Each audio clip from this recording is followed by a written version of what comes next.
Yan, magandang Yun. gabi po.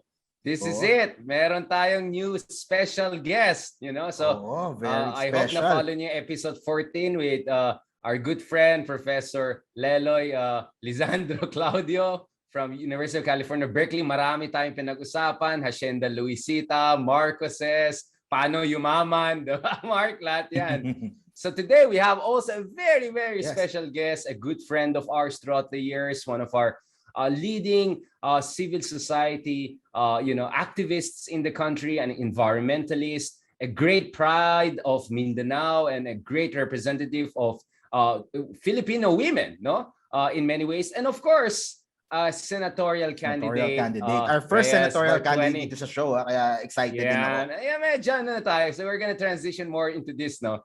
So, hindi siya politico, but she's gonna be a stateswoman, hopefully soon, no? Inshallah, God willing. So, thank you very much, Samira Gutoc. Thank you very much for joining us, ma'am. Thank you, Rich. Good evening, Mark. Assalamualaikum. Good evening. Opo. Wassalamualaikum. Very kind of you to join us today. So, very of course, humbled. ang hope po namin dito is have to have a long-form discussion, hindi yung mga lang, alam mo naman, yung mga pwede i-tweet lang or yung mga sound bites lang. So today, we want people to get a better idea about, what are your advocacies, paano kayo pumasok dito sa eksena, I mean like not eksena, but I mean the political landscape, and the arena, and why do you, of course, want to join the Senate, and what do you think you can accomplish there? Again, of course, this is a non-partisan show. We're not here to promote specific candidates, but give them a chance to explain themselves in ways that they're not going to do in mainstream media dahil sa limitations of time. So first of all, Samira, could you tell a little bit about yourself, your background, for our audience, especially for some of our audience who may not be as familiar with you, although they should be sooner than later. Yeah. Thank you, Rich. So we're in the JC's family. Yes, with Richard. So that's a trivia, guys, na I actually adjudge si Richard as our 10 outstanding young men. Kaya doon kami rin lalo pa nagkakilala. So of 4 decades, guys, I don't know kung sino mas matanda sa atin. I'm 46. The first, you didn't have to say that, but it's okay. It's up to you, ma'am. We don't ask questions with women when it comes to age. The first batch, first decade of my life, plus 15 years is Saudi. So lumaki ako sa isang diplomats family. Kasi sabi niya, hoy, hindi ka OFW, huwag mong i-claim na OFW ka. But the bahay was definitely OFW. Mga kapatid ni Papa were OFW. So alam ko po na yung mga anguish po, mga pain ng mga stranded, umaalis sa bahay nila, binugbog, mga kwento talaga na ipaglaban mo. Doon sa bedside namin po sa bahay na maliit, hindi naman malaki mga dyan sa Saudi, it's like also sa Amerika na maliliit na mga bahay-bahay na parang 1 floor lang. Tapos outside bedroom namin minsan talagang the bodies of relatives or people who would come by, naka-sleep sila over on the floor. Yun ang mga distinct memories ko doon na I would tiptoe on their bodies palang hindi sila gumising. Parang stepping over katawan after katawan on the floor. So that's my ito pa yung childhood niyo nung nasa Riyadh kayo po? Yes, this is my childhood. This is with Saudi Arabia na I went to Philippine school in Jeddah. So Philippine school pa rin naman, pero I had my best friends were Africans po, mga foreigners kasi they went to the Philippine school kasi sa English language. They really liked our curriculum. So Philippine school life ako na sa Omwa ba ang attached yung parents niyo? Jeddah. Philippine Embassy, Riyadh, Philippine Consulate, Jeddah. So they were there 20 plus years. Ako naman, after 16 years old, nagdiliman na ako college nung pumasa. Journalism po kayo, di ba? Yung background so second half of my life naman, Manila. So I even had, after Diliman, yung ating mass comm, I was comm. Si Giselle Sanchez nga was higher, and then Ogie Alcacid pa sa CSSP. Si Ogie ba? Seryoso? Si Ogie? I always thought this Lasal. I thought it's Lasal. He had UP courses. I think he had UP courses. Interesting. And then he's an alumnus. He's an alumnus. Tapos, Thank you. I was a UP Muslim president. Tapos, I was even invited at one time to run for vice chair. No? Kasi nakikirally ako palagi rin. Sa student council to? Sa student council. So sabi ko, no, baka yung studies and all, mag-concentrate ako sa UP Muslims. And I'm proud of this moment in my life, kahit maliit na org, guys, is that it was the only one of the few 3 or 4 organizations na nagkaroon ng office sa Vincent's Hall, where student council was near us. So we were able to access as many forums as we could and knowledge and information for this small organization na linagyan ko ng konting sistema, my newsletter, so that we wanted to show UP Diliman, guys, the biggest university, we claim, one of the best, to educate them about Muslim culture. Samira, sorry again, I don't want to ask about your age, but can we give, this is 1990s? This is 2000s? Yes, now. I think I said that kanina. I'm 46. Right. So this is the second half of my decade. Right. 1991 po. 91, my student number. So I was an activist rara there. Ano talaga, against tuition fee. Yung So sa sanay po Subic, ako na. yung sa US bases po. Di ba Yes, US 91, bases nasa malaking US issue yan? bases. Yes, Kalayaan kami first year eh. And I didn't have my family around in Manila. So talagang I was able to give that kalayaan talaga, freedom. To move around, travel, know about the issues, makitulog kung saan the streets. And then I became also active in the group called Muslim Youth and Students Alliance. This was a great training ground there kasi it gave me a chance to interface with senators as early on because of lobbying anti-discrimination bills, bill for creating a Mindanao Development Authority or Mindanao Railroad. So these were times for me as a teenager na talagang we were also doing formal lobbying for laws. How did you get access doon sa mga politicians at that time? So talagang nagsusulat kami, Mark, kagaya nyo na nag-vlog.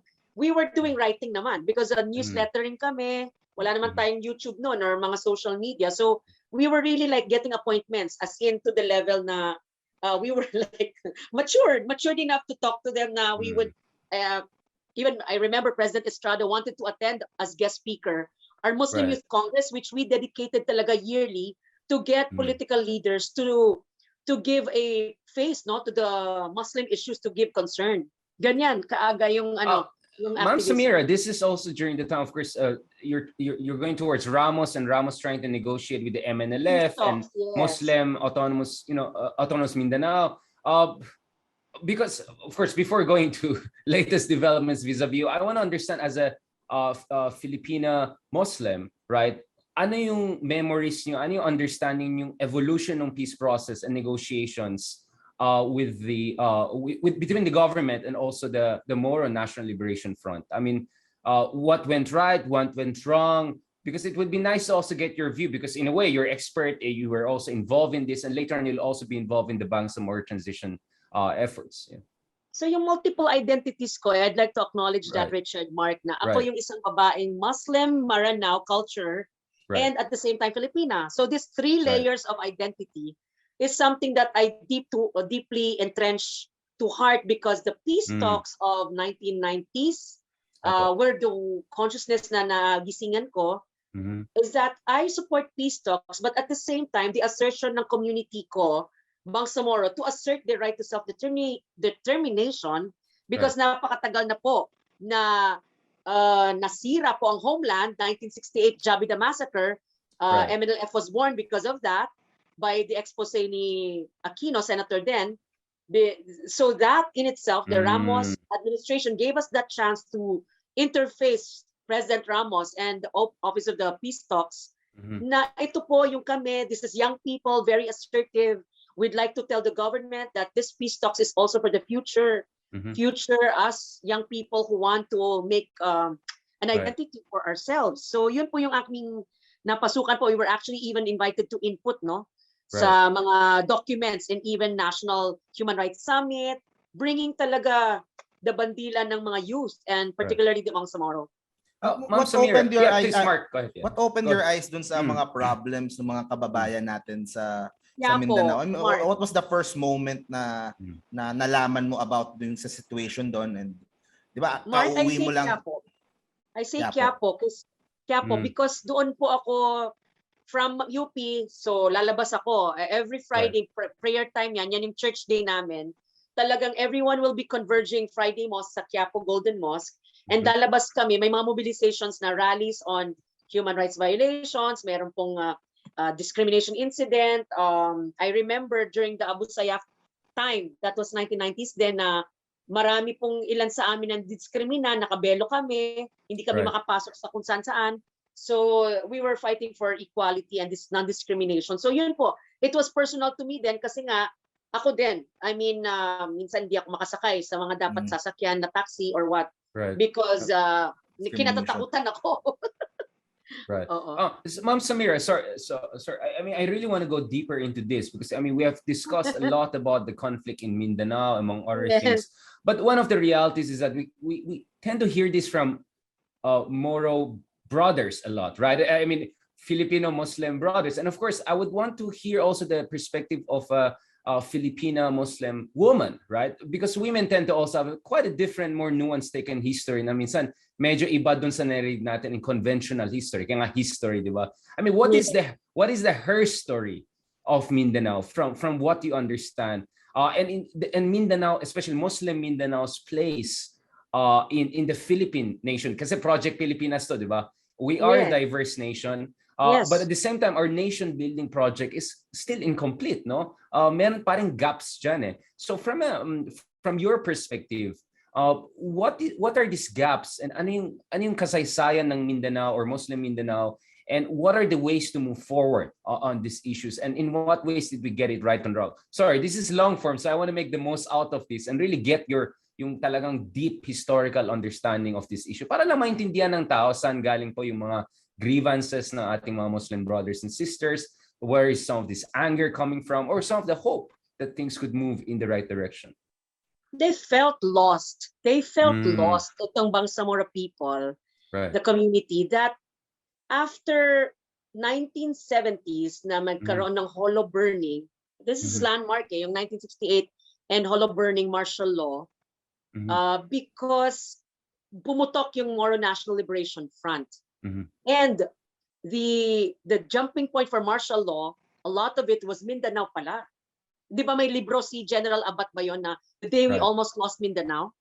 Right, so Mindanao, by story of migration, hindi niya nakikita siguro sa history books nito 1910, 19 plus, 1905, 1910, 1915, where American colonial period. Yes, American, colonial period. yeah. Muslim majority po ang population ng Mindanao. Yeah, 70% at least. Yeah. Yes. And then as time went on, 1920s, 30s, meron pong mga colonial laws na including the Regalian Doctrine and including the encouragement of Marcos even for us to, tayo nasa north, mga Ilonggos, everyone, to purchase homesteads, lands dito sa southern population at a cheaper rate, or parang na-awardan ka pa ng bigger lot than the native. So meron ganong marke na nuance, Richard, na land laws during the colonial period were able to allow non-Southerners, non-Mindanaoans to be encouraged to come to north, to the south, and purchase and stay on the home and build up their lands.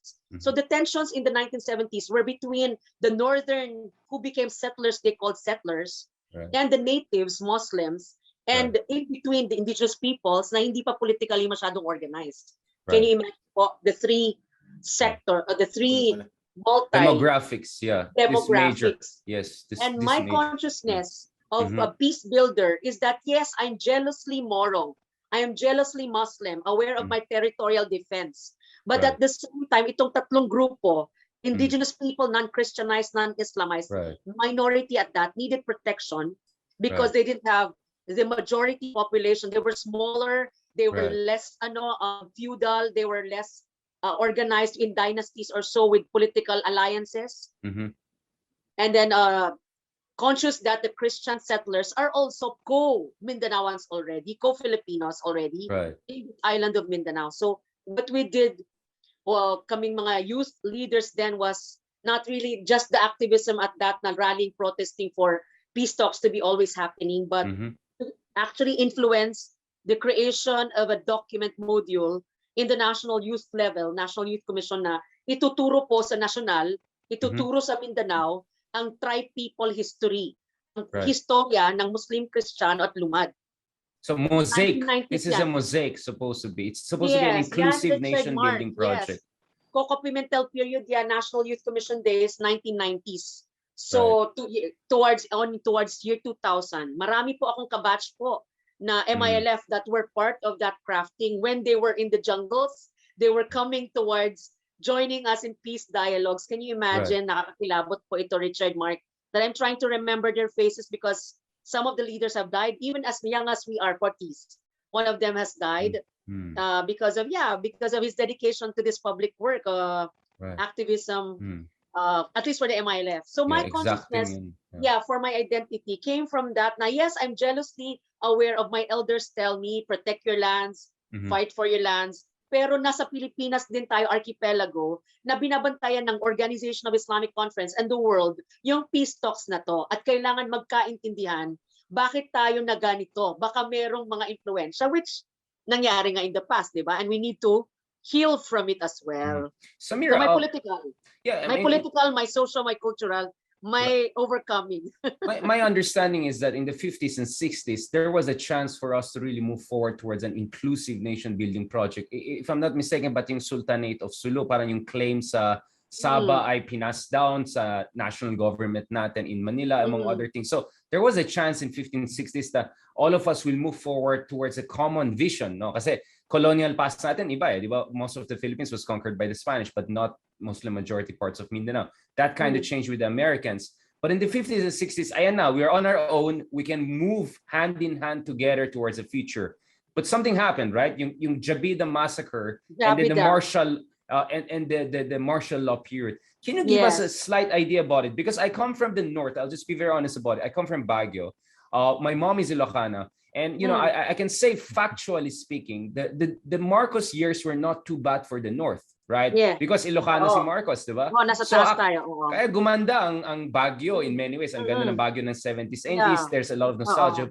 And electrification, basic infrastructure. I was born in Marcos Highway. Wow. I mean, bumababa yung mami ko sa jeepney yata, nanganganak na siya sa akin. So, you know, this is where we come from, right? I mean, just to give a background. But at the same time, in Mindanao, it has been a very big, different picture. No? Nung 70s and 80s were devastating times for entire Mindanao because of the war and all. Can you tell us a little bit about that part of our history from a Mindanao perspective, or from what you understand, even though siguro abroad, and well, you were not born a lot of this times, you're still young, diba? Can you tell us a little bit about... Kailangan, alam mo yan, Richard, no? Yes. You know, of course, you know 1898, Treaty of Paris. Right. So one of the hugots of the Bangsamoro population was that in 1898 Treaty of Paris, binenta tayo, in-annex po ng America. Ang ating, the whole archipelago from Spain. So 1898, therefore 1902 then, or 19 before 10, ay merong Buddha massacre. Napakabigat po nun kasi a population of women, men in Sulu were massacred by Americans, and hindi po ito masyadong na-highlight ng Philippine historia. But President Duterte did, right? Hasn't President Duterte highlighted some of these massacres during American era? Yes, because this is something na talagang nasa US na rin eh. Parang naisusulat na po ito. So on towards 1968, that kind of sentiment na, okay, Islam is here, but then it's also lost a lot of its lands because of the colonial and the pre-colonial laws. Na nawala na nga, no? Yung pinamigrate nga yung from the north to the south.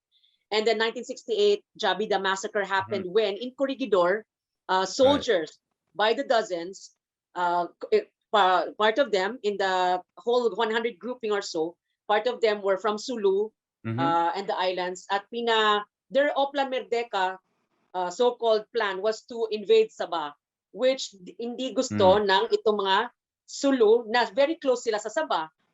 Sulu is actually parang stone's throw away, parang tawi-tawi to. Mas malapit sila sa Malaysia kaysa sa Manila. I mean, let's just be honest. Parang intermarried. I don't know, Richard, you know that. Parang porous yung borders eh. Yeah, porous borders yan. Like, parang kapitbahay lang yan. Borders yan, magkakapatid yan. They even speak the same. They're closer to each other than Manila is to Tawi-Tawi, di ba? Right. So can you imagine that? So 1968, Jabida massacre by soldiers towards this Moro soldier recruits happened, and this was supposedly the impetus point landmark na nagkaroon ng rebellion ng MNLF. Si Marcos ng president this time, right? Yes, Marcos was his president. And MNLF Miswari came to fore na ideologue na nasa UP Diliman na close down ni Joma. So parang may pagka, di ba, yung alignment na communist thinking daw. Right. Friendship, yung may friendship sila ni Joma Miswari. That's why yung alignment down in the next 10 years or so na MILF broke away because hindi siya masyado daw close sa communist. It must more of ideological sa Islam, sa religion. So may split din within the Muslim brothers kasi meron kang more Islamic than more national. So yung national more secular, more progressive, more while secular. Islamic is more identity, etc. Yeah, okay. Yes. In fact, the word Moro, mas gusto ni Miswari, inclusive talaga yan. Moro includes the non-Muslim Christian, non-Muslim convert.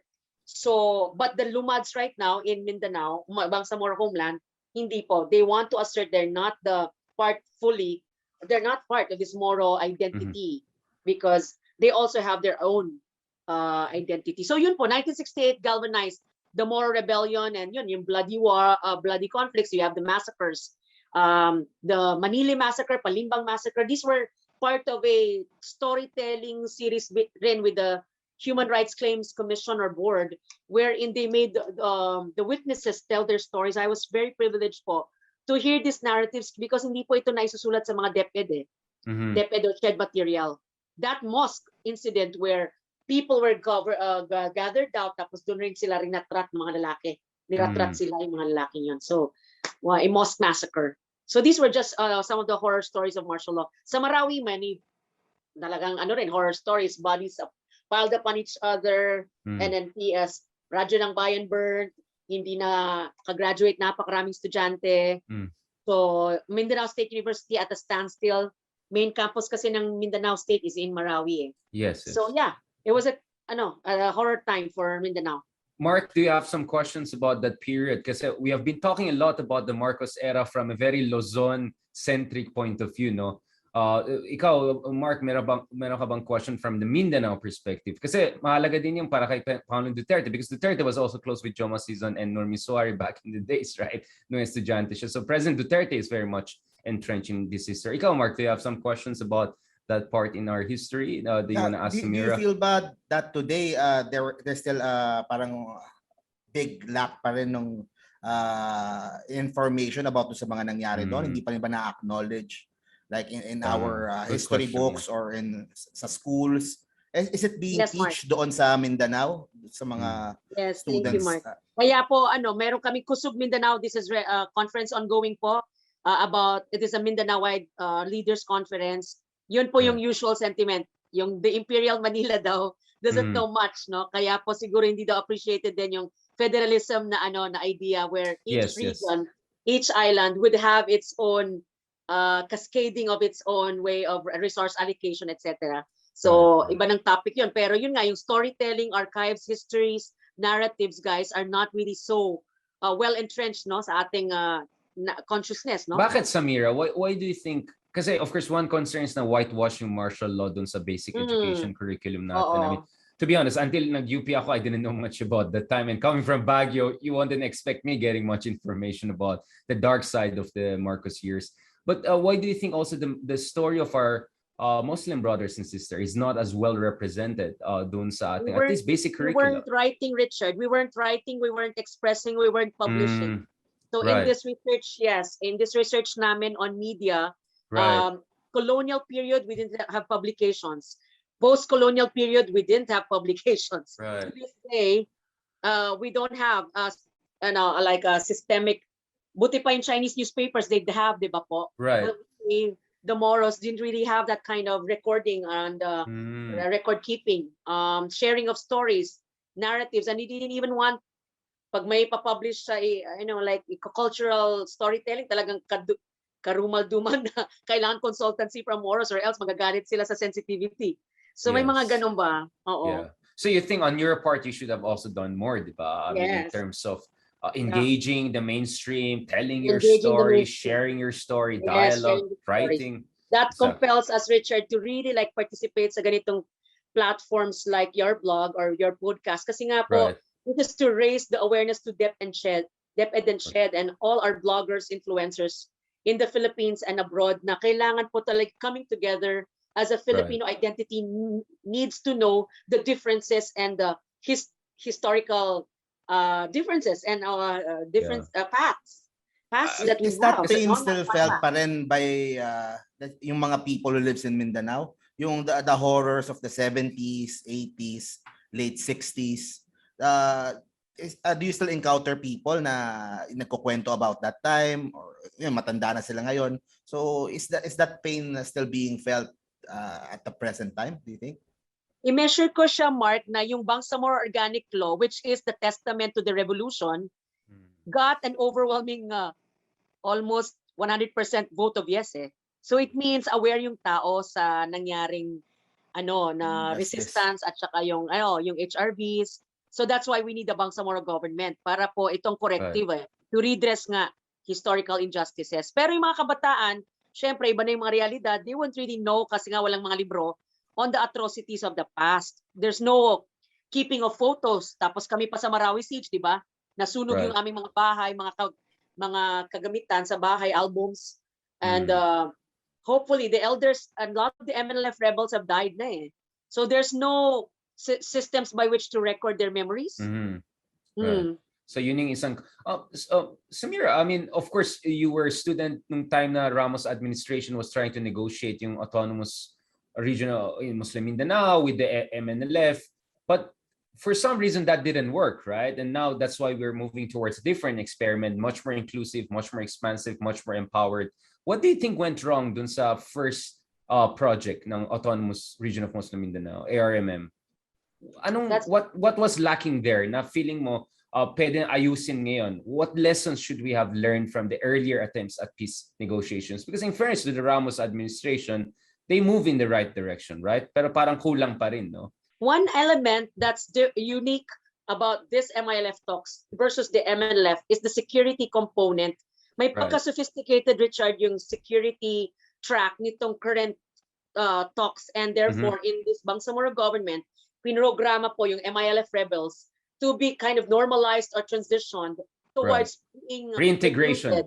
Recruited, yes, integrated to the formal PNP army, PSP, whereas yes, in the MLF integris sila, but parang civil service and all that eligibility issues kailangan pang how do you call it, clearly threshed out.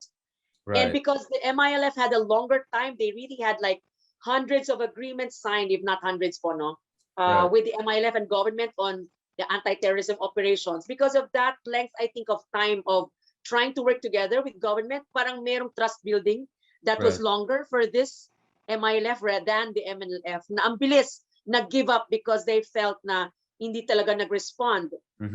Also because they're the first to enter into a government, so they had to absorb quickly machinery of government bureaucratic work.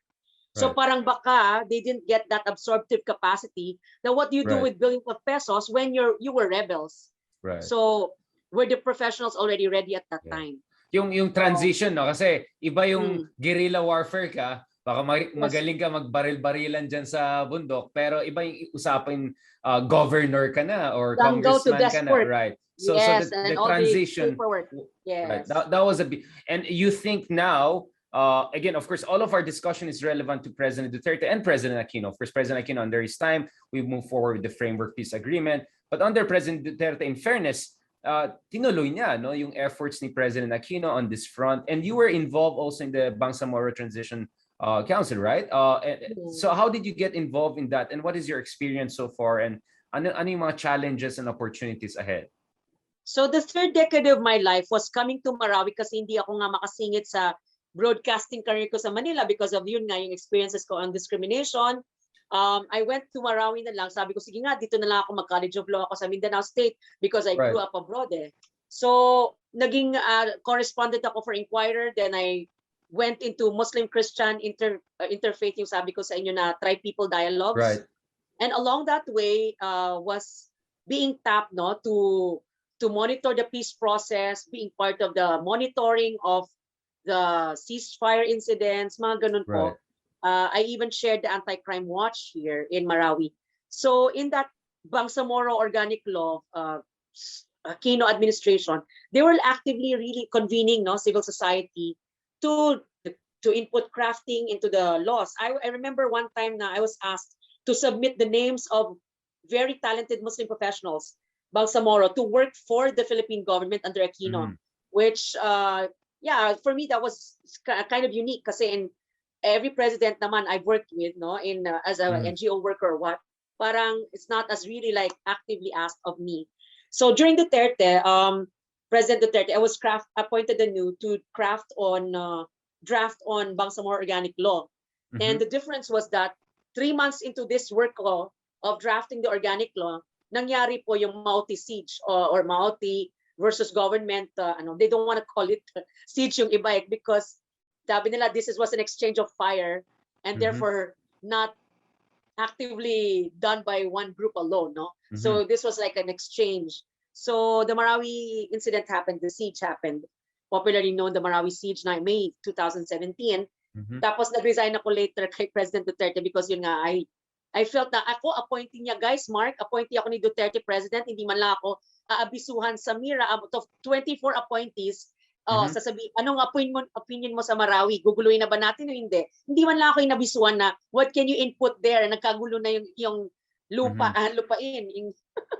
So you think there was no proper consultation? I was his appointee among the 24. Ako yung taga Marawi. That's why I'm trying to understand. You were an appointee, you were involved in this process, but later on, of course, you run in 2019 under the opposition, right? The Liberal Party. How did that transition happen? Is this because of your disappointment of how President Duterte handled the Marawi crisis in 2017? Is it about the human rights situation or a combination of all of these things? Because you seem to be willing to work with different governments constructively, to get things going.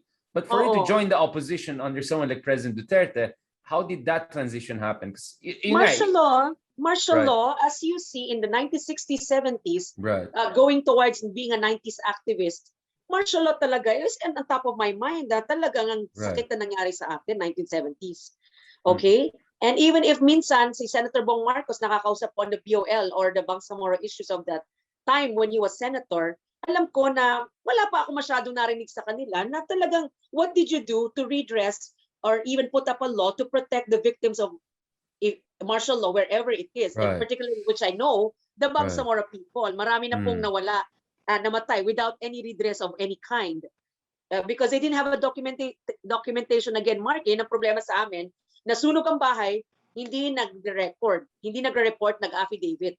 So there was no way that in the Human Rights Claims Board na set up, God bless the soul of Chito Gascon, one of its people that we should remember on this, is that wala masyado daw nakasubmit ng claims from the Bangsamoro Muslim, especially in Sulu, doon sa HRB Claims Board. Because of yun nga, yung hindi kami nagre-record ba? So Samira, so how was the martial law this time different from the martial law back in the Marcos era? So we had I think 2 years at least of martial law in Mindanao after the Marawi crisis in 2017. Were there also concerns with human rights violations among other things? Because ang contention sa akin ng mga top government officials ni Secretary Lorenzana, among others, is that this is not the same martial law, right? That we want to make sure that the courts remain open, that we protect human rights, among other things. How was this martial law different? Or was it different at all? Or was it also the kind of threat and problem that you have been worrying about? We thought that we would not have to come to a point that martial law anew and its horrors that were not yet healed would come to fore na naman that there's a martial law control of which is centralized into a national government that puts itself through the military or police authority to control mobility, no? Kasi nga at that sa Mindanao, almost Marawi was cordoned, of course. Marawi was cordoned. The rest of the Mindanao, yes, pwedeng normalcy, but the checkpoints were higher in alert because of pwedeng dumaan daw, mag-escape from Marawi towards their locations. Yung mga Maute. Yes, the Maute group. So what for me, because I'm privileged enough by God to have witnessed martial law of Marawi, is that I tell this to the Filipino people, na never again martial law, because what happened, of course, to set up the peace, you had to bombard the population. You had to spend a 3 billion or so expenses for arsenal for a very small city of Marawi, na after which you bombed it, wala namang ayuda that came forth. That is supposed to be when you destroy something, when you displace people, walang template po kasi guys, Mark, na batas na parang natural disaster, ilagay mo sila sa evacuation site, pakakainin mo sila, hindi po yun ang isang sistemang nangyayari. So martial law was not able to really, okay, you bombard and you protect the general population, but the ones who were inside the fighting area of Marawi, hindi po sila na safeguard in their documents, in their properties, their right to life, liberty, and property. And we are able to document that, guys. Richard, I spoke in the martial law hearing. God bless Chito Cascon again. He let me speak in martial law hearing, joint martial law, with all the defense nga nasabi mo na officials behind me saying, of course, okay, ang martial law, there's not going to be any human rights violation. To me, I documented and I wrote. And I said in the 3 minutes ko with Grace Post asking, if not for Grace Papa, walang makakasalita na IDP or evacuee leader. And I said, ma'am, just 3 incidents because you only gave me a few minutes and I was even prevented from speaking anew again by the Senate President. No, hindi na pwede ako mag-repeat. Sila, 1 oras magsalita, ako 3 minutes. Thanks to Grace Po. That's good. That's good to hear. She's not getting as much credit, unfortunately, perhaps than she deserves. Ilang dead were unburied. Ilang dead were unburied.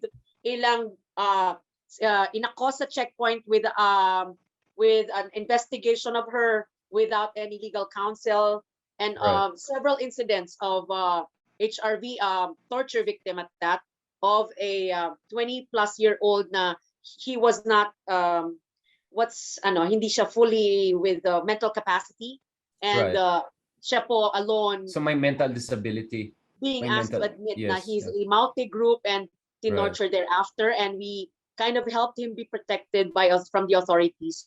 So I was honored, guys, na as a rescue volunteer, na I was able to witness all these calls out, shout outs for help. I heard po, Ma'am Samira, na hanggang ngayon ang bagal pa rin nung rehabilitation na nangyayari doon sa Marawi. It's been how many years na? Marami pa rin daw hindi daw makabalik sa kanilang mga lupa na pag-aari or what's happening ba ngayon doon? So yun, Mark, kasi nga it is we thought na 33 martial laws at that, di ba, Mark? Richard, can you imagine? 3 martial laws, yes, security and peace and order lang yon na mapapa-address o kaya mapapa-redress. Pero supposedly mapapa-fast track din sana yung pagbibigay ng ayuda, social services at rehabilitate the roads and all that, no? Kaya nga martial law Pero so far, ito pa, pagdating lang ni President yesterday sa Marawi for the October Liberation Anniversary, there was no definite date and prioritization announcement of a Marawi compensation bill and the return back of kahit man lang first batch, second batch, or a first group of people towards certain places na okay na sa ground zero. So yes, part of Marawi is back, but ground zero, which is the heart and soul, and commercial district natin, kung tondo natin yan, Divisoria, Tambakan, Menjola, where we gather for protest, mobilizations, literature, cultural exchange, extravaganza, wala na po sa... Samira, yung isang narinig ko when I was in Marawi noong 2019 was one of the issues, the land titles, because a lot of communities live there based on traditional networks of kinship rather than yung may titulo talaga na ano. So may legal complexity rin nakita ko kasi nakausap ko yung mga people in the, who are still in the refugee camp and mga others thing, and they wanted to go home kasi andyan lang naman yung bahay nila. Inis na inis talaga sila noon. I remember this is just before the pandemic, no? So ano yung update yan? Is there a solution to that, to make sure that we can properly repatriate them even in absence of land and legal title issues? Or clarity for that matter. Yeah. The president supposedly has tasked the DAR and related task force, Marawi, to already yesterday an announcement anew that to award the private owners their titles po. So yan, Richard, the civil society on board will tell us that why has it been so long, no? So hopefully President in his last 7 months, 6 months in administration, sana po ma-fast track yan kasi. But that for me, guys, Richard, Mark, should not be a hindrance na throughout time naman, di ba? They've been there, and the barangay can testify, their government LGU leader my witness can testify, traditional leader, and then along the way, may title din. with validation. Samira, may I ask also, like, because one of the things I noticed with President Duterte, and I've written, I mean, if there are things that I'm giving him credit for, in fairness, I've been fair to him as much as I can. Is like, I mean, he claimed that he's going to be the first Moro president. Of course, this is a Duterte kind of rhetoric, but what he really meant is that he'll be the first president who will bring to the mainstream yung grievances and concerns of our Muslim brothers and sisters. In his meeting de Avance, he used the Arabic term, God is great, and he explained to people what that means, no? That, we are all children of Abraham. I mean, this is something quite unprecedented. I mean, in Philippine history, as far as people occupying Malacanang is concerned. I'm not saying President Duterte is Bernie Sanders or the most progressive guy, but I mean, as someone who's familiar with the concerns of our Muslim brothers and sisters, and these tensions in our history, among others, for me that was quite a progressive move on the part of President Duterte. How do you feel about it? Because I remember in 2019 sa Marawi, nung tinanong ko, which we're gonna go to this issue in elections. Parang ikaw yung of course first preference sila for Senate. But their number 2 preference, parang Bongo daw because Bongo is kind of like Duterte's proxy. So there's still this kind of latent love and appreciation for President Duterte, despite or in spite of yung nangyaring grabe yung nangyari sa Marawi and lack of proper reconstruction and everything like that. How do you, as a progressive Muslim Filipina, someone from Mindanao, from Marawi, among other things, how did you process this President Duterte saying things that I think a lot of Muslim brothers and sisters wanted to hear from the mouth of the president, right? Very progressive statements on the rights, grievances, historical justice vis-a-vis our Muslim brothers and sisters in Mindanao. Yung doktrina kasi ng social justice, Richard, if you are to operationalize it, yung one of the basic values na dapat naibatas niya sana na for 1,000 or 600 years, no? Kasi Tulu celebrates 600 years of existence. So one of the basic po na I question is that you started with an anti-terror law, but you did not put up an Islamic studies law to complement or to tell the multi-group and everyone else that you were serious about Bangsamoro right to education or Bangsamoro right to literacy. So yung prerequisite mo to set up the institutions by which everything else will flow, an educated population that knows how to address all its grievances, not just Bangsamoro government, hindi po na set up. So the Muslims Bangsamoro in Baguio will not be recognized as a Baguio cultural haven of Bangsamoro because he didn't set up any law that will recognize, for example, Islamic studies nila, Arabic studies nila. There's no law yet that will really recognize Moros outside of the Moro homeland. So that bakit kaya, Samira? Is this lack of follow through, understanding, or is this just negligence? Is this parang sa kanya it's the operational activity is the signature on a Bangsamoro government, yun na yun. But the thing is, the diaspora, Richard, Mark, na hindi na nakalimutan niya, yung mga taong mas marami nang nasa labas, napalabas because of the historical nga na migration from the north to the south, then yung mga south naman napunta sa north, na tipong nawala yung kanilang mga and they're already living there with their culture. Sana hindi naman nila inabandon yung pagiging Muslims nila. Yeah. So, actually, dun sa Baguio, may mosque na malapit sa amin. Yes. So every 5 a.m. there is adhan and all. And of course, everyone is Christian there. And I would say, see, this is, this is inclusiveness. I mean, as a Baguio person, I'm proud to see that there's a mosque surrounded by all Christian villages, among other Marcos Highway dito, no? Among others. So that's a very interesting thing. So now let's go to 2019 elections, because you decided to run for Senate back in 2019, no? And hopefully, inshallah, this time, second time luckier, right? So in 2019, I remember you have been interviewed in many important documentaries, among others, but I've also seen some of the interviews when you suggested that it was very hard for you to campaign as opposition.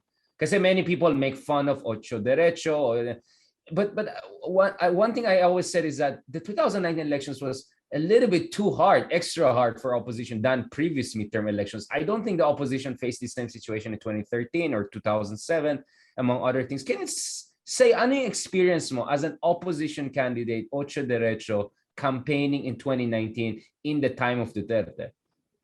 In Hong Kong, for example, I was really afraid na tatapunan ako ng tomato. I mean, I had this kind of tiptoe mo attitude na parang alam ko na anywhere abroad, even lalo especially that hindi kami accepted ASAP, no, by the people, by the Filipinos. And in the country naman po, dahil mahal nila si Pangulong Duterte. Dahil Yeah. mahal nila. Yes. Just to be clear. LGUs po, local government units, hindi a lot of them were not able to host us. So, but the great reception really was from the schools and markets.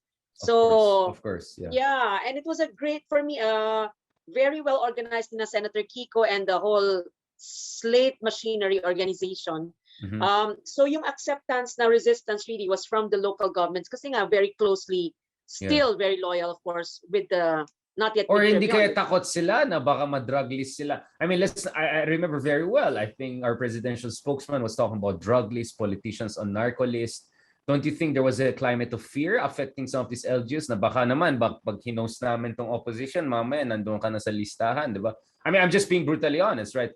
My sense is kasi 'di ba, I mentioned in one rally na natatakot po ang LGUs in one debate na natatakot yung mga LGUs to host us, at isa na yon yung pwede silang i-list at i-negative list. Sa narco list, no? I wonder, my memory was na when we had this isang LGU host us, the next time around, chine-check na yung kanyang BIR or what, or some records or transactions.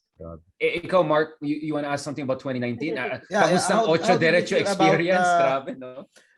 How about of course, yung atake coming from the DDS side doon sa buong Ocho Derecho ticket noon. So how did you feel yung mga bashing noon sa social media, and of course hindi kasing dami siguro nung mga kasama mo na talagang parating target nung DDS machinery, pero how did it feel like nung 2019 na pagpasok mo biglang ganyan yung grabe, di ba? Parang well, maybe because we were overwhelmed na rin na yung community talaga very grounded, Mark, and I wouldn't have regretted anything. Grabe po yung how do you call it, we were doing surveys and dialoguing with the common tao on the ground there by early as November, December. Right. And syempre, whenever we post something, parang syempre meron na talaga systematic na maraming hate na doon, messages, trolls. So, may mga tambay doon. Yeah, given na yun nakikitambay doon sa mga FBs natin. Yeah. And whatever we say would have its negative posts. You think that was genuine or baka troll farms lang yan? Yeah, well, wala na kaming time to process. We were really sick on the road. Sick on the road. So yeah, DDS, we expected it na talagang the binary. It's your either way. I know. Yeah. And it will come. Did you feel safe? I mean, weren't you concerned about some threats? Meron bang mga? Wala naman, yung usual na lang na mga worst siguro na mga messengers where yung shit na yung literally. Okay, ayan. Hindi na mas wala na, that's it na. Hindi na ma-censor, live na to. This is it. Yeah, I mean no. So after 2019, saan kayo nag-focus? What did you do next? After which? And Samira, ano yung basa mo sa 2019 elections? Bakit ganun ka? Ayun, hindi ganun kaganda yung performance ng opposition, right? First time in 81 years hindi nanalo ng any Senate slate. I mean, hindi naman the odds. Talagang the odds were all the odds were all against us. Yeah, what was your thinking? Well, I think one of the things is that I really didn't understand the legal, where were the legal protection for knowing the voting counting machine. I didn't really know what happened to the so-called 7-hour glitch. So baka yung legal namin na volunteers nationwide. Well, I got stories from abroad that they weren't really able to vote, a lot of the supporters because of maybe technical stuff. But yung Mandaluyong, di ba, there was this na Samira got 0, but why I voted for her. So wait, Samira, are you suggesting, sorry, this is the journalist in me. Are you suggesting that the integrity of, I like this, sorry. Kanina academic talagang ito journalist. Ito na, mainit na. Ito na, this is it, we begin. Are you suggesting na the integrity of the election was not secured? Is that what you're saying, or like because hindi na namin nabantayan after that after the May 9 yeah, I left Manila. I didn't get my legal team really to check. Right. So I won't have a reply from the COMELEC formally, Richard. And we have history maybe soon in the few years to come. But you did well in Marawi, Mindanao, right? I mean, are the numbers believable there for you? Okay naman. Well, yeah, alam niyo naman na ano. I really don't understand. And a lot of them though in that ballots now don't really vote for national candidates, and the national candidates know this, diba? We are the places where the tail enders go sometimes for votes. But yeah, thankfully those who helped me in what ways they helped me, they did. It worked. Mark, do you have any questions? What did you learn after the 2019 elections? I mean, for your personal things you could have done differently, o dapat mas nag-focus ako dito, or dapat mas talagang tutok ka sa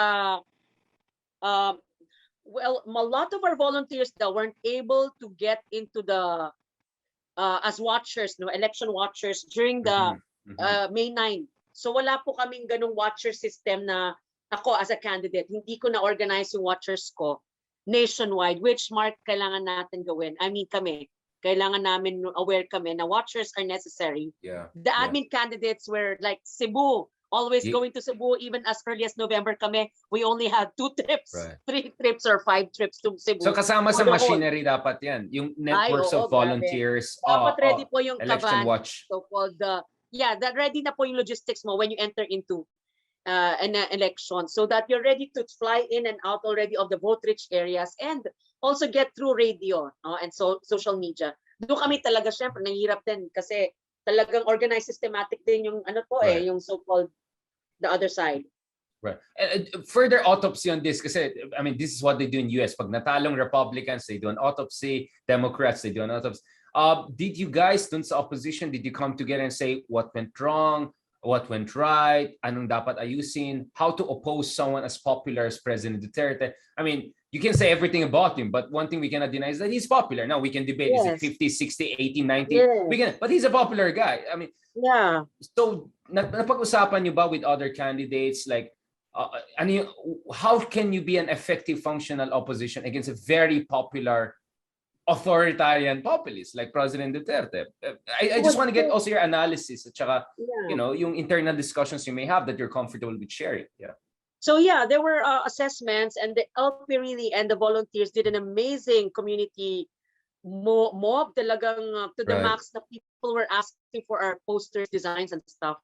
So in the assessment level, talagang we were up against a real steel wall. How do we get through?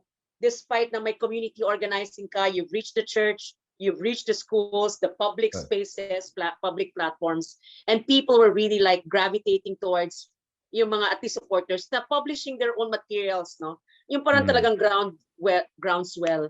But the groundswell wasn't enough. So assessment points were that earlier, it could have been earlier daw yung names namin were furnished already to communities rather than November, December just being the parang a survey moment that we were kind of like, I forgot what did you call it? We were kind of like still asking people. Scramble na lang eh. Medyo kulang yung for forward deployment. For that November, December was lost on that. Kasi on that December, I was already like 50 in the survey, 40. So parang mababa pa siya ako masyado. So matagal, mahirap na po ma-jump eh. And momentum kasi yan eh. Oo, momentum. Really like aware kami na he was really so popular, the administration. So either go negative campaigning but you're not really sure if we can raise our ranks, or just really focus on economics, the issue of the day, jobs, trabaho, pangangailangan, poverty. What about resources? I mean, hindi lang popular yung administration, but they have a lot of resources and a lot of traditional politicians on their side. No? I mean, like grabe rin yung makinarya ng administration in 2019, di ba? I mean, that's also, I think, a big factor in any elections. Literally nga, ang kwento is that kahit walang tao dun sa bundok na yun, may tarpaulin sila. Yun ang kwento sa akin. Grabe po, di ba? So, by November pa daw, may 1 million t-shirts na siya. So, yung sa amin po, really, I was very, humbled talaga, Richard, Mark. Right. I would not have been frustrated in a way na I saw a great campaign and I was honored really to be part of it. Really, but the logistics were kind of like limited. There was so many donations, goodwill. We were doing fundraisers, but we were candidates, and yeah, we attended the fundraisers, no longer just organizing. But I was organizing. We were organizing our own fundraising meetings, coming into a campaign. So syempre late na yon, di ba guys? Were the big funders also keeping away from the opposition? Were they trying to play safe? Afraid, no? Afraid to be identified. Exactly. Yeah. Yeah, but there's just a Mark, di ba? Yan, maganda yung mga ganyan. Yeah. I mean, we just have to be honest. I mean, it's one thing for the president to be popular, but funding, machinery is everything. To be checked on your BIR, di ba? Di ba? Exactly. I mean, all those parang nakakatakot yan. Exactly. Any moment, they can just go after you. That's why That's why the anti-oligarch rants of President Duterte, as interesting as it may sound, my political inflation rant, diba? Like you're signaling, hey, you want to cross me or something like that. Now let's go to the.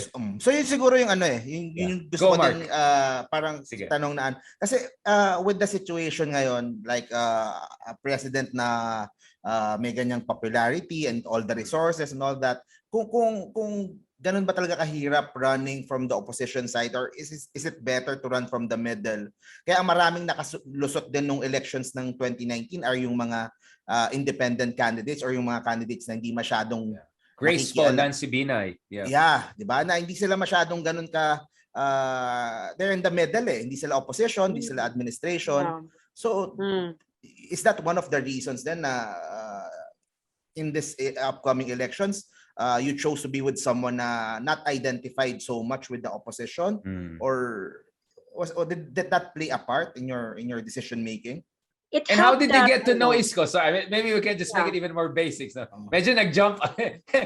Sorry, Mark. Medyo slow na. I mean, how did you get to know even Isko, Mayor Isko? How was your assessment? And then why eventually you decided to join his familiarity team? Ko with Action Democrat, the party. The party was the first Nauna yung Action Democratic. Yes. Right. The familiarity with Action came when they one day throughout the quarantine, July, August, na they invited me to join the board. And during college, post-college Marawi, I was really supportive of Senator Rocco as a campaigner. So I've been consistent there as a community na talagang I was campaigning for. So I had this long ties with the youth leaders, especially the SecGen ngayon ng Action. During that days of 90s, guys, now I was active in the national youth movement, no, in the Muslim Christian dialogue and all that. So yun po yung familiarity con Actions, inclusivity, number 3, na philosophy really resonated on diversity, inclusivity na sabi ko, this resonates with me as a minority, galing Mindanao, the South, tapos vulnerable, mga evacuees. And then Manila came incidentally si Mayor Yorme because for the past 2 years then, we've been doing quarantine work. Ako Bakwit was my organization, Manila, for the stranded evacuees, yung mga walang mga locations talaga na mga indigenous peoples and mga Muslims here in Manila. So those were the incidents that brought us together. And then when it became political na, bigla na lang si Yorme, yun nga, he was the president. And I was also invited along the way in this 1 month. Nagkasabay kami na in-invite. Right. And what was your impression of him before you met him na nag-converge kayo dun sa Action Democratico as your shared platform and party affiliation? He knows a lot about what we, kaming mga Muslim Filipinos aspire for. Yung Mark mentioned that one of which is yun nga, yung recognition of our culture. And then yung cemetery project, he talked a lot about it kasi he really like affirmatively talaga nag-allocate siya ng chunk na he even brought his engineer na yun ang conversation namin about his cemetery project. And I saw in him parang level-headed. He knows construction, infrastructure. Yeah. Level-headed ba? I mean, this is very interesting, right? Because many people are not emphasizing this, this inclusive side of Mayor Isko Moreno, and Mark has been mentioning this also for quite some time. Sorry, 1 second. No, I mean, this is the side I want us to emphasize, Samira. No, what is the impression of the Muslim community in Manila about Isko, and potentially Kasi numbers na is not that good yet in Mindanao. But do you think that the progressive initiatives he has had in Manila will eventually resonate also with our Muslim brothers and sisters in Mindanao? Yes, populist politics ni President Duterte really played on their heart and emotion. President was saying Allahu Akbar. Right. Yorme is not that kind na he will play on the emotion ng like Muslim politics na saying all that, no language, trying to play on the emotion, no, ng Bangsamoro Muslims, but he will tell us that itong project, which he told me nga, he really fully invested in, so that identity, culture, and yung nangangailangan sa COVID pandemic ngayon, which is like really cemetery because upon death, hindi mo na maiuwi sa Mindanao. Something very practical can be something that they see that the Muslims also in many parts showcase in their wall, those supportive of Yorme. If he can do it, a mayor, which many Muslim mayors have not yet even institutionalized, what more can he do? As because a president, Muslim cemetery is no law. There's no allocation. Bahala ka na because there's no national prerogative law. Talaga ng mayor yan. LGUs yes, prerogative yan. Right. And he was able to do it in the center. Ano yung mga response ng mga Muslim community dyan sa Manila dito sa mga policies ni Isko? You know, this his sensitiveness, his being in tune, no, dun sa mga needs ng community and also respecting them and their basic rights and traditions and customs. There's almost 10 barangays dito na from the Muslim. Can you imagine? In Manila. Grabe. Yeah. And then during Ramadan, he actually went there 1 o'clock in the morning or so, 12 midnight, to light up the Islamic center's lighting. One of the many symbolic acts of his administration sa Muslim Filipinos. So they, many saw this symbolic actions. Right. Yeah, as kind of like this guy knows what to do differently, symbolically. And structurally naman, talagang binibigyan niya ng programa sila. I talked to the barangay captains around these areas na lilinis. Mga Nicaragua na areas na political will lang kailangan dyan, Richard Mark. Grabe. Hindi mo lang mapapasukan yung mga sindikato basta-basta. Right. In those certain areas where, incidentally, Muslims are located. So it might have been harsh for many of us, co-Muslim Filipinos, given that, no? I won't screen that, na mga nasaktan because of being part of that underground economy. And yet, he had to negotiate his way, si Mayor, just to clean up those locations. For the first time, ang ganda-ganda, visitable ang Quiapo. Yes. I think that's what got everyone's attention, Mark, diba? I think that was really the launching pad, no? Nung nilinis ang Quiapo. And the Muslim community in Manila are I suppose they're grateful for this, right? Because I mean, symbolic doesn't mean empty lang. It means you're doing some major gesture, right? That signals some deep respect and appreciation. Because one thing I hear from Isko a lot is yung dignidad, no, yung worth ng dignity. You recognize and respect people's dignity, and I'm glad to see that this is extending to all Manileños, no? Yes, kasi if you can take charge of the small, then you can take charge of the other small communities. Kaya mo na-integrate So this long ignored beautifying, of course, those are just peripheral, pero it's symbolic yan because it starts prayer, there. Prayer ngayon sa pandemic and spiritual and all that could really start with clean up of the whole location. Even dun sa housing kasi pag pupunta ako dun sa mga housing, many of the homeowners are Muslims din.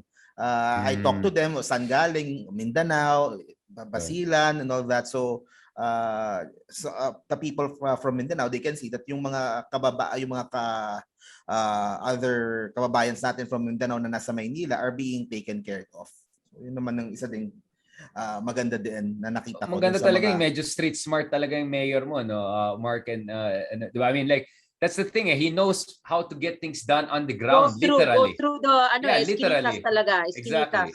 Hindi lang nag-uutos dun sa City Hall, di ba? Katulad ng iba dyan, di ba? Ang hirap doon. Ang hirap talaga niyan. Kasi Manila girl, di ba? For the second half of my life. Almost 10 years dyan on the same locations. And sabi ko, is this the whole life that we're going to have here? And now I'm proud to invite people. I really want you, Richard, to experience the food there. Of course. I mean, my good friend Carlos Celdran, I mean, the late Carlos Celdran, he's the reason why I got attracted back and loved back Manila. And nung nanalo so Carlos was very happy. He was very excited to come back. But unfortunately, of course, circumstances didn't allow. Samira, so now you're there. And this is where we go to what got you on the headlines and Twitter feed a lot in recent days and all. What were you expecting to be the reaction of the just quote unquote liberal / yellow, whatever you want to call them? Because ang hirap, I mean, this is no, you cannot just box people, right? But what was the reaction you were expecting? Did you expect kind of a blowback, anger, or Isko, after all, Lenny has been considering him for opposition, right? So hindi naman siguro maging malaking issue if I support Isko, di ba? And I remember you said something like, we need someone who gets things done, no? Hindi ideologue, hindi lang moral posturing and all. Can you a little bit, is this also about the post-mortem analysis of 2019? May mga realizations ka at parang medyo nagtugma, no? Yung trajectory at saka yung estilo ni Isko? Yeah, well, kasi in a way, looking at his communicating and his philosophies, practical, and at the same time, meron siyang grounding na tipong very, very cultural sa Filipino, no? Respecting our way of life, as a Filipino, na respeto, decency, dignidad. So that in itself is not contradictory to our posturing as liberals naman na human rights importante, protection ng tao. But then, Aksyon and Yorme came at a time na very, very difficult for me to really reconcile na in a pandemic, hindi tayo makaka-go beyond yung, yung philosophical divides and that's eating up so much. Okay. Eating up so much of our social media feeling and psychology and polarization na talagang doon tayo nagbabag down ba. So put aside intractable issues, focus tayo dun sa immediate problems. Parang immediacy of parang issues. Ganon, right? Exactly. Yeah. I see where you're coming from. I mean, I nagtambay kasi ako sa COVID wards, guys, in Marawi, Amay Pakpak and Iligan, and grateful naman na, of course, I will always mention Mark Richard na liberal, tapos sina Vice President Lenny. We were working on the whole year, but then came a time na we were on our own na rin, finding our sponsors along the way. Siyempre, hindi naman can't depend on government lang, Vice President lang. And so, the young people really were my, katrabaho this whole 1 year.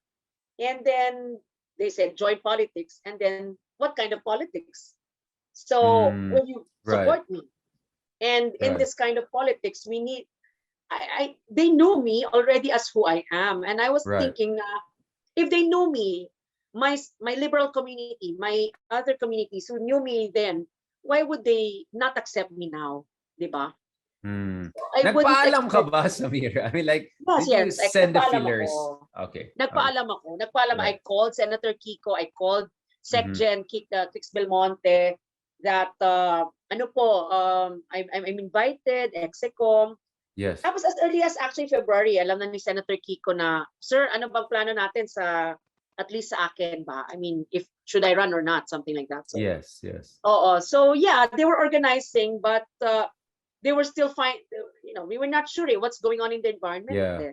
Knowing a very popular. So medyo fuzzy, things were in the air, and you felt, you have to, make some important decisions, right?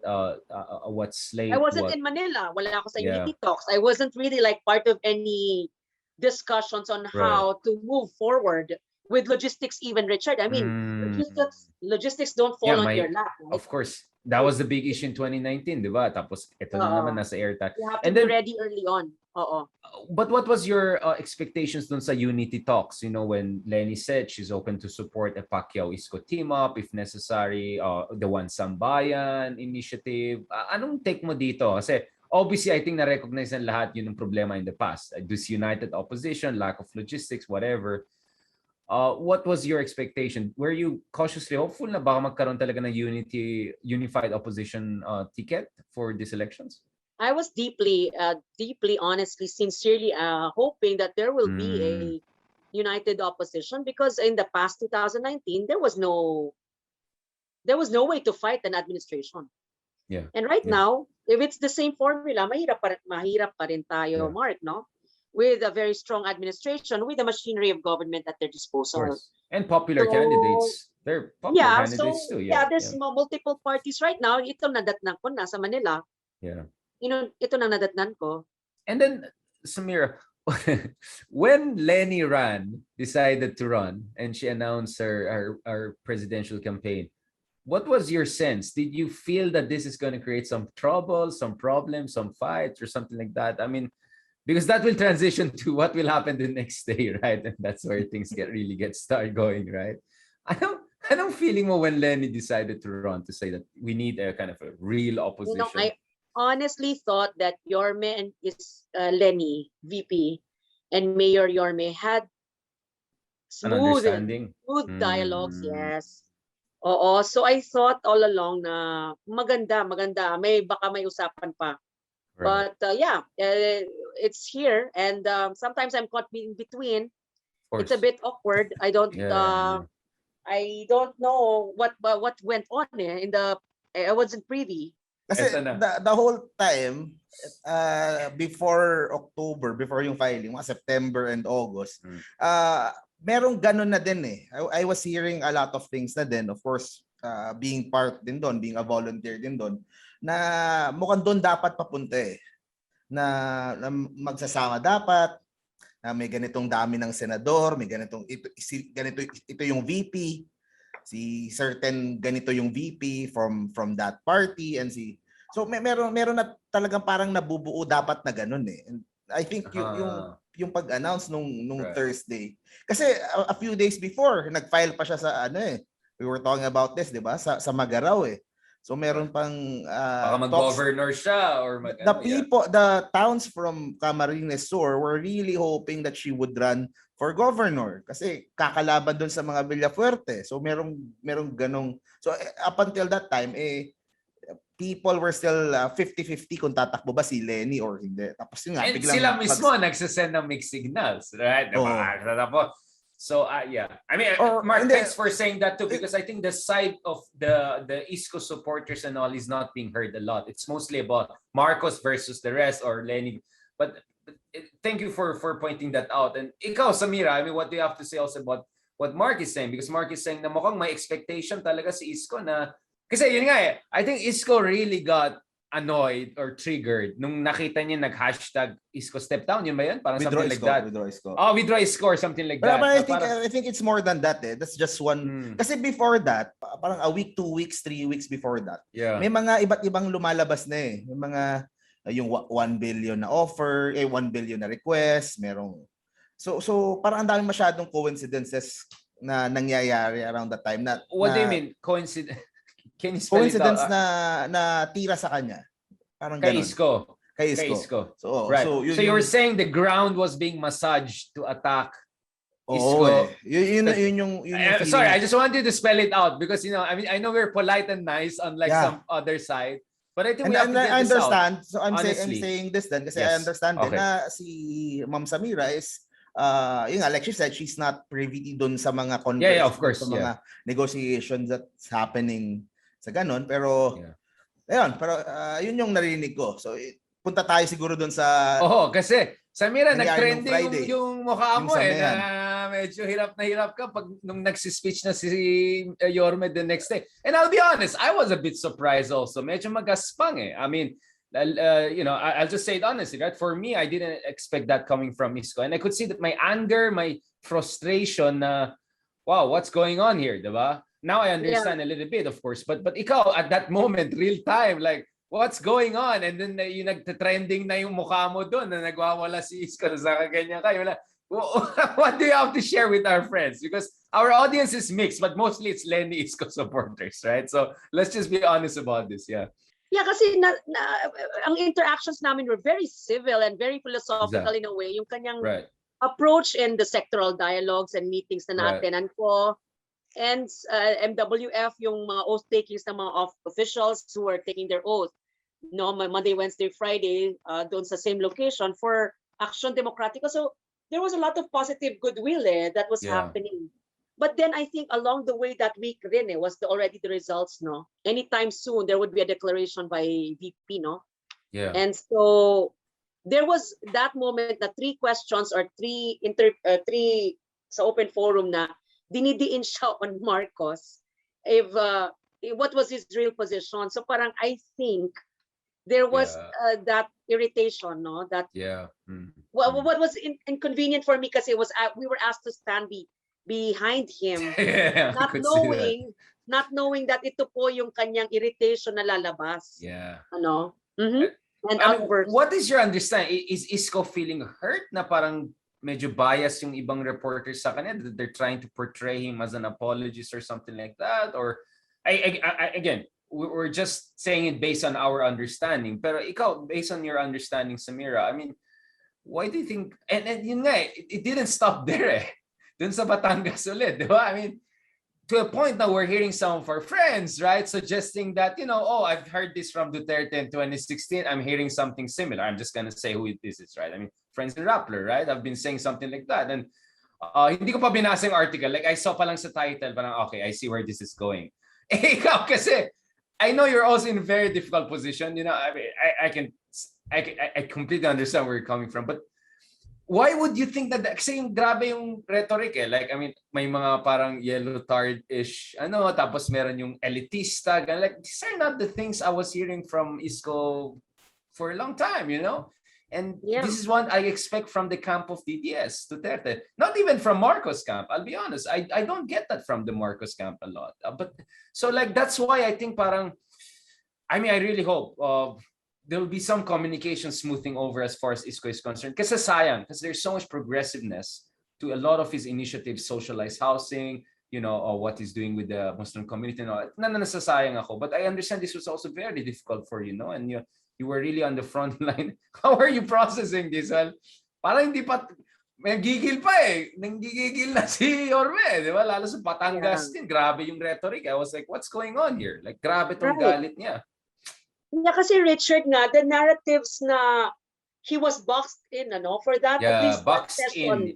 Okay, that whole thinking, we're boxed on stereotype na ito nga, Marcos apologies. And parang dinidiin on that So, baka doon siya na trigger, Yeah, I think that triggered him. And prior to that, the backdoor meetings na it didn't bode successful. So I wouldn't really know. That's why I actually asked Action President na sana po there's a way by which communication should have been. Yeah. Bad communications, I'm sorry. Ako personally, kung yung basa ko din doon sa whole I talk about this sa vlog ko din and pero galit si Isko kay Lenny Galit Can you say more about that? Kasi I think people are not hearing that side. Yeah, go Mark, please. Galit siya Galit siya kay Lenny. Kasi you were talking na parang baka he was being put into as a Marcos apologist. Binabox in kino-corner siya, kino-corner. Yung pagiging ako on that topic na pag-usapan din namin ni Ma'am Samira when I interviewed her last Monday. That was part ng kanyang communications na not trying to trigger yung isang side or yung isang side ng argument and all that. Right. So yun So that was part ng kanyang communications na ginagawa. Pero yung pagdating kay VP Lenny, I think may galit talaga galit siya talaga I heard yung sa mga nangyari, 'di ba, nakwento ko and marami pa ako narinig behind the scenes na some of them I cannot say. Of course. I mean, whatever we're comfortable sharing. Pero kaya ito ikwento ko na din siguro after nung nangyari nung samehan, I reach out na din doon sa kila Miss Samira kasi I thought nga na nasaktan siya after nung sa nangyari doon. She's the one. Can I share also something from the other side because I'm in touch with different sides, right? Let me put it this way. The week before yung filing of candidacy and everything like that, the discussion I'm hearing is that there was a genuine effort to put Pacquiao and Isko together, but mukhang Isko was less gung-ho on going after Marcoses or even the Dutertes, while Pacquiao was a little bit more gung-ho on that. So medyo parang nakapos some people in the opposition, in the Liberal Party, na parang we don't think Isko will raise the issues na we want him to raise in the way we want him to raise, no? So actually, in turn na healing president, I knew about it before it even came out. I was talking about that then kay Ma'am Samira. Sorry to cut in. Sure. Yung sa part nung kay Marcos nga, I was saying to her na if Yorme looks a little neutral now pagdating kay Marcos, sabi ko, imagine what will happen kapag campaign season na. When kunyari Isko magtuloy-tuloy yung kanya pagtayo, it is going to be Isko versus Marcos. So there was no way that he will remain kung if he sounds neutral ngayon or if he sounds there's no way na magganyan yung mangyayari kasi eventually ganun din naman papunta, magkakatapat din naman. The road to Malacanang will pass through Bongbong So don't Marcos. Force the fight now. Parang yung sinasabi there's a right timing for chill everything. Lang kayo dyan. Yeah. No, but because Mark, I think the problem here is the purity test, which we'll discuss later on in another episode, na hindi talagang opposition si Isko na tunay na, well, he's not really positioning himself as an opposition, but I think that's what some people are trying to do, to portray Isko as pa-safe, pa-neutral. Essentially, the new Poe, the new Grace Poe of this elections. I would always talk about this sa vlog ko. And if you remember, Ma'am Samira, this is one of the things that I said nung last Monday when nagkamit tayo doon sa Kapitolyo na ang situation now sa Philippines, there's growing strength doon sa pro-martial law side. For whatever reason, kung dahil man sa propaganda nila o dahil sa kahinaan ng anti-martial law side, kung naman the pro-martial law side is winning. Or less anger at martial law side or something like that. Or less anger, I would say. Pero pro talaga But they like this is YouTube. Maybe it's your bias because you're on YouTube and dahil mga pro Marcos there. Sa Facebook and sa Twitter lang yung safe, but everywhere else. The people, you go to the streets, yung ngayon yung mga kalye survey na magsasalita sa streets, there meron I mean, it's winning And ang sinasabi ko nga na has to be recognized. It can't be solved for the anti-martial law side. This can't be solved in 8 months. Hindi mo pwedeng gamitin yung 8 months just to solve the whole martial law issue that you're going to get a large part of the population who thinks that hindi masama yung martial law, then bring them over to your side. Lalo na kung nakaka-create ng mistrust against the Liberal Party camp. Kasi ganoon ang ginawa for 5 years ng ng pro-martial law camp. They made a talagang large campaign to parang to tone down or pahinain yung mga kampo who are against martial law. So ganun yung parang nangyayari. So I was telling her na the main muna, instead of fighting over the reality or yung katotohanan ng martial law, is to stop Bongbong Marcos first. Yun muna. Yun muna. Which is what Isko said, di ba, na pag nanalo si Marcos, pag away-away tayo, lalong lalala itong situation ng authoritarian nostalgia. And going back to Samira, because Samira, the concern I have, and this is my column actually tomorrow in Inquiry, is that we've been somewhere like this before in 2016 when the Mar-Poe split happened, right? I'm not saying exactly the same, like Mar si Lenny or Poe si Isko, but there are echoes of that, right? I mean, are you worried, Samira, na mag-split ng itong, let's just call them alternative candidates, non-admin candidates. Let's not even use the term opposition. Yeah. Non-admin candidates, because Marcos is more or less the admin candidate. Now, whatever Sarah wants to do, substitution is. Are you worried, Samira, na magkaroon ng some bitter, toxic split between the Isko and Isko and Lenny camp and all, and that eventually this will make it even easier for Bongbong Marcos presidency next year? I mean, do you have that kind of concern, or you want to say something maybe to some people who are attacking you and Isko and all, like inay lang kayo, eye on the ball. This is not the ball. This is just The real ball is somewhere else. Tahimik kasi BBM, di ba? As Napoleon said, when your enemies are making mistakes, don't stop them. Let them just go, right? That's what I'm saying. No, I mean, as someone who's following the Marcos side a lot. No, ikaw, Samira, what do you have to say? Thanks, by the way, Mark, for your input on that. Very important. Yeah, syempre, ang analysis natin, especially I was on the ground sa Mindanao, was that it's not going to succeed really if the opposition and the alternative candidates, if they're not together.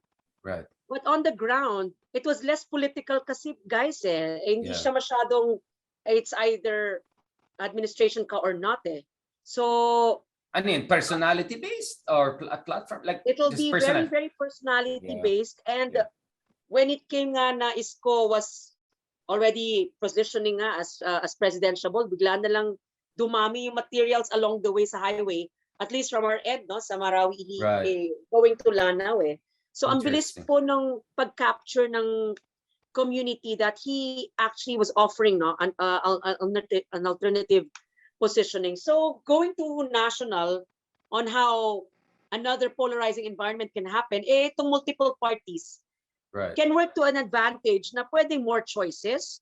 And Bongbong Marcos cannot easily say na just because high numbers siya, social media wise, Mark, na siya na on top. There's more to it than meets the eye again. Definitely. And I don't know again if the unity talks are already have the foresight of that. They know, I'm sure, that if they don't unite somehow and tactically do otherwise by February, January, then they're gonna lose and face the same reality. So may time pa rin. That's what I want to hear. And I always say this, this is where I think Senadora or Ma'am Samira plays a very huge role. Exactly. That's why we invited you also. It's like, because she you're the bridge. Oo parang a bridge Kaya siya yung naiipit ngayon. Pero kasi bridge ka rin. In the mga susunod na kasi nakita naman niya yung beauty ng both camps, nakita din niya yung mga kakulangan ng both camps, nakita din niya yung so I think it's important sa ngayon mainit pa so masyado bang mainit yung mga attack? Samira, na shock ka ba na talaga naman, grabe, no? Hindi sadya, guys. Grabe, Mark, grabe. Hindi ko sadya na mainit, pero it comes along the territory. Si I know masakit yan kasi si Richard sanay na yan sa Twitter. 2019 na-troll din ako ng mga friends natin. So ako hindi pa nila ako kilala sa Twitter Huwag na akong ikwento doon. Parang ayoko din ma-experience. Sige, ituloy mo yung mga ginagawa mo. Tag mo ako. Kasi grabe yung attack sa Twitter compared sa Facebook and YouTube. I think worse yung Twitter. Kasi cobra. Ganun lang Yung Facebook, may tiger, may dragon. Ito hindi, cobra. Ganyan lang grabe ang sakit mag-attack, grabe manlayot yung mga personalan. Grabe, and then grabe. Pero grabe po, I'd like to mention Twitter, guys, kasi there was such an overwhelming talaga po, grabe po, family relationship ko 2019, di ba? Parang naging number one Twitter pa ako at that time, really after the May election, ang daming overflow of PM sa akin sa Twitter na sorry we weren't able to vote, ganyan because we weren't of age. And I'm hoping through your podcast, guys, na please consider still reading through what we have, what we can offer po. There's still thank you so much, Samira. Do you have some other questions, Mark? Medyo matagal na to. But I hope we satisfied, I mean, we did what we told you that we do, na talagang malalim po, deep, long-form discussion pong meron kami dito. And then we'll see if we can chop also some parts separately. But we will upload this, di ba, Mark, tonight, no? Hopefully live on Spotify and podcast. And then the video version should be out also soon po. Thank you very much, Ma'am Samira. Mark, do you have any question? Do you have any question for Ma'am Samira? Gusto ko lang sabihin na na nagsabi naman ako kay Ma'am Samira na I will try my best. Of course, ang aking namang platform, ang aking viewers ay yung matatawag na base ni Isko. Solid Isko, to get to let them get to know you more. The way na I see you, the way na we see her, Richard, and we would really need someone like sa Samira Gutoc sa Senado sa Senado, sa ating politika, in helping nation building. So hopefully the Senate will just be one important step in the bigger goal that you have, for a more unified, inclusive Philippines. Maraming salamat. Thank you, soon Rich. to be Senator Samira Gutoc. God bless po. Thank you very much. And thank you very much also for our viewers, everyone. Tuloy-tuloy ang discussion natin. This is our episode 15 interview with senatorial candidate Samira Gutoc. We'll have more of this, so please stay in tune. God bless. Maraming salamat.